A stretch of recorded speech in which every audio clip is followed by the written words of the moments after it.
kasih kehadiran TV Praja hari ini untuk melihat bagaimana pembangunan IKN. Pertama-tama, kami mau menyampaikan selaku Deputi Pengendalian Pembangunan Otorita Ibu Kota Nusantara bahwa pembangunan awal, kalau kita lihat staging awal pembangunan IKN 2022-2024 sampai dengan 2025 itu sudah mencapai 62%. Kami mengejar target yang pertama infrastruktur dasar, kita bicara listrik, air, telekomunikasi, dan bagaimana kita bicara menyangkut telekomunikasi, itu semua sudah kami siapkan, kami bangun, dan semuanya menggunakan MUT, Multi Utilities Tunnel, semuanya di dalam tanah. Yang kedua, kami lagi mengejar terkait dengan infrastruktur pemerintah yang terdiri dari 4 kantor Menko, Istana Presiden, Kantor Presiden, Kantor Wapres, Setnek, Seskap, dan Pas Pampres, serta kantor BIN. Ini semua lagi kita kejar agar tahun depan sudah tercipta ekosistem perkotaan.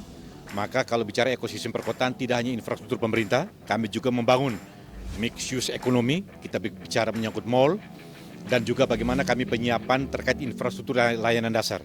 Kita bicara rumah sakit, kita berbicara sekolah, universitas, dan itu semua kami siapkan komplit karena kami sementara mewujudkan ekosistem perkotaan di wilayah IKN. Tidak usah ragu dan tidak usah khawatir bahwa konsep-konsep pembangunan IKN yang hari ini kami lakukan itu mengacu pada 5 elemen penting. Kita bicara menyangkut loncatan peradaban, kita berbicara terkait dengan Indonesia Eksperimen, sebagaimana arahan Bapak Presiden, itu ada 5 hal. Yang pertama kita bicara menyangkut green, kita bicara menyangkut smart, kita bicara menyangkut inklusif, resilient, dan sustainable. Sebagai contoh, berbicara menyangkut konsep smart, ini akan berdampak pada tata kelola pemerintahan. Kita bicara menyangkut smart government, ini mau tidak mau, kita menggunakan pendekatan IT. Jadi selama ini ada istilah atau ada regulasi terkait SPB, sistem pemerintahan berbasis elektronik, ini kita lebih dalam bagaimana mempersiapkan tata kelola pemerintahan yang berbeda.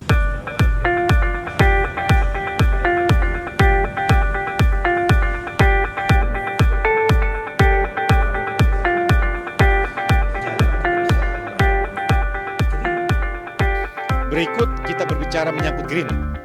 Green kita bicara menyangkut semua total area yang akan dibangun di IKN. Sekali lagi, total area yang akan kita bangun di IKN, itu wilayah daratnya dan laut, total semuanya hampir 5 kali Jakarta. Sebagai contoh, wilayah darat 252.000 hektar dan wilayah laut 69.000 hektar.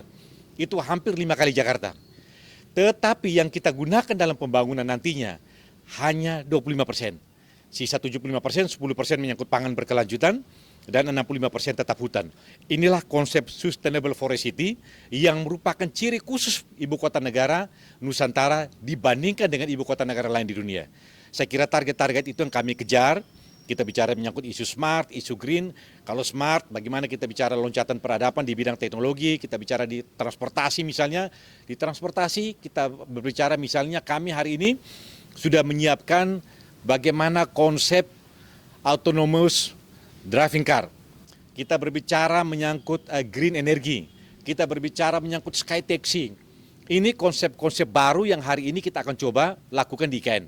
Dan hari ini kami punya Techno House. Silakan kalau berkunjung ke sana lihat bagaimana fitur-fitur, bagaimana kita berbicara menyangkut berbagai aplikasi. Kita bicara menyangkut berbagai konteks IT yang akan mensupport IKN. Saya kira ini yang kami kawal. Banyak hal sebetulnya kalau kita diskusikan, banyak hal, tetapi isu lingkungan itu menjadi hal yang penting. Dan hari ini konsep green kami kawal dalam konteks konstruksi misalnya, green building, kita bicara menyangkut jalan, kita bicara green road, karena di sana ada koridor satwa liar misalnya, banyak hal yang baru. Dan ini kami jaga agar kami seluruh proses pembangunan yang ada mengacu pada rencana induk dan perincian rencana induk, serta RTR KSN yang sudah kami turunkan dalam 9 wilayah perencanaan, dan itu semua bagian dari generator penggerak ekonomi. Dan hari ini adalah cikal bakal kita berbicara menyangkut Indonesia Eksperimen, loncatan peradaban, dan saya lagi menyusun bagaimana pembagian wilayah dan bentuk pemerintahan. Kalau ini jadi, maka ini akan menggambarkan bagaimana tata kelola pemerintahan yang baru, yang berbeda dengan kita bicara konsep desentralisasi asimetris di Indonesia. Jadi kalau dikatakan bahwa punya IKN adalah super leg spesialis. Ini sementara kami kawal, mudah-mudahan mimpi besar bangsa Indonesia mewujudkan kota dunia untuk semua dapat kita wujudkan mulai tahun depan. Terima kasih.